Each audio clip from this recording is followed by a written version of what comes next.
নমস্কার, কেমন আছেন সবাই? আমি ভালো আছি। আজ বুধবার, তো আমি আজ রান্না করছি চিকেন টিক্কা। চিকেন টিক্কা রান্না করার জন্য কেউ টিক্কা বলে, কেউ টিকিয়া বলে। তার জন্য আমার কাছে অল্পই চিকেনটা ছিল, বোনলেস চিকেন, 150 গ্রামের মতো আমার চিকেন ছিল। তার জন্য আমি এই চিকেনটা নিয়েছি। আর নিয়েছি পেঁয়াজ, 2টো পেঁয়াজ, আর নিয়েছি রসুন, কিছুটা আদা কুচি, আর নিয়েছি কাঁচা লঙ্কা। আচ্ছা, আর আমার লাগবে লবণ, হলুদ, এগুলো তো লাগবেই। আর লাগবে আমার ছাতুটা আমি পরে দেব। এগুলোকে আমি আগে মিক্সড করে নেব। এগুলোকে মিক্সড করে নিয়ে তারপরে আমার ছাতু আর একটু নেব বেসন। এইভাবে আমি চিকেনটাকে পেস্ট করে নিয়েছি।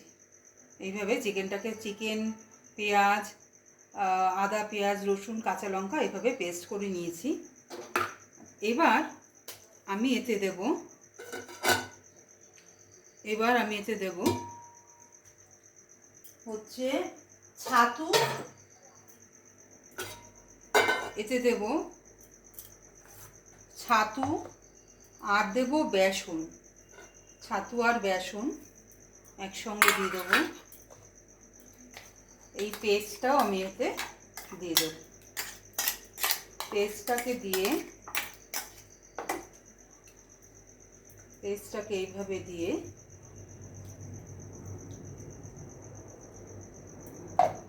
এর মধ্যে দেব আমি এগুলো দিয়ে দেবো। হলুদ দেব, একটু চিনি দেব, আর দেব লবণ আমার এতটা লাগবে না। এবার এগুলোকে মিক্সড করব। এগুলোকে আমি এভাবে মিক্সড করব, করে নিয়ে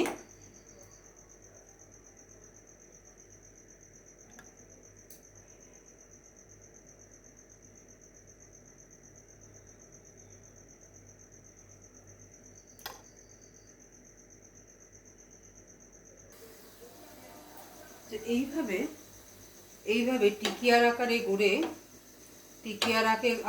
গড়ে একে হালকা ডিপ ফ্রাই হবে না, এটা এইভাবে অল্প তেলে একে সেকে এইভাবে ঢাকা দিয়ে গ্যাস কখনো বাড়িয়ে কখনো কমিয়ে দিয়ে একে এইভাবে তৈরি করতে হবে। তাতে চিকেনটা সেদ্ধ হয়ে যাবে। একে এইভাবে অল্প তেলে আমি রান্নাটা করেছি। এইভাবে ঢাকা দিয়ে আমাকে রান্নাটা করতে হয়েছে, নইলে ভেতরটা কাঁচা থেকে যাবে। ভেতরটা কাঁচা থেকে গেলে খেতে ভালো লাগবে না।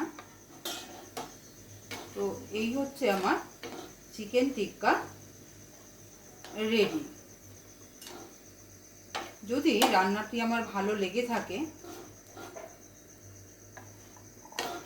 লাইক, কমেন্ট, শেয়ার করে দেবেন। এইভাবে আমি তুলে নেব।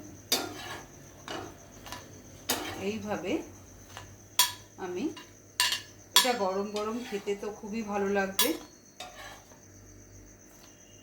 গরম গরম খেতে সত্যি খুব ভালো লাগে। এই হচ্ছে আমার চিকেন টিক্কা রেডি। তো রান্নাটি কেমন হলো আমাকে অবশ্যই জানাবেন, কমেন্ট করে জানাবেন। তো সবাই ভালো থাকবেন, সুস্থ থাকবেন, সাবধানে থাকবেন।